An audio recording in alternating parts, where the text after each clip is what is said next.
कोण म्हणलं? मै. आणि मी अर्ज दिला ना, तूच लपून बसला कुठं? किती दिवस झाले मी उरकून बसलोय.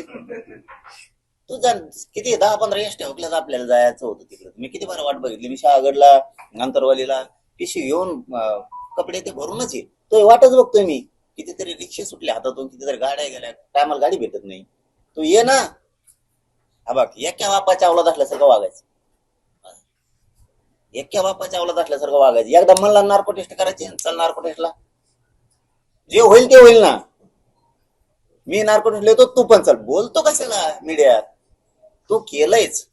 तू घातपाताची सुपारी तू दिली त्या तिन्ही आरोपींनी ते कबूल केलेलं आहे.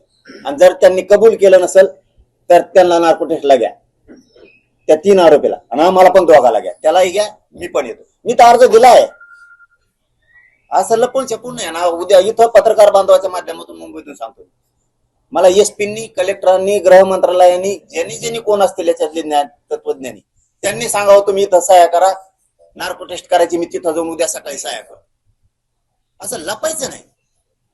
तू भंगार चाळे करायलाच तू केलंय. मी पण माझं संरक्षण नाकारलंय. मी तर नकोच म्हणलं. विश्वासच न राहिला मला यांच्यावर. गरजच नाही ना. माझा समाज माझा आता संरक्षण करायला, आणि मी सुद्धा स्वतः समर्थ आहे. त्याला मैदान पाहिजे ना मोकळं. ये तू कधी बी, मी रेडी आहे, काही अडचण नाही तुला.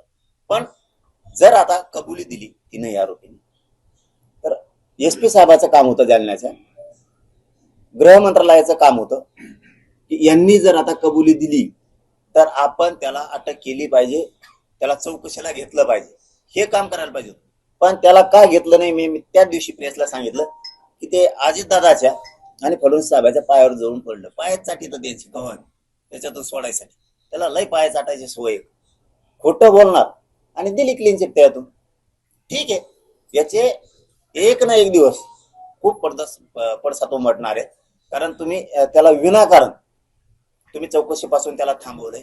आणि अजितदादांनी ना असले विषारी लोक पाळायला नाही पाहिजेत. असले वाईट कृत्य घडून आणणारे, जे की निर्गुण खून घडून आणते.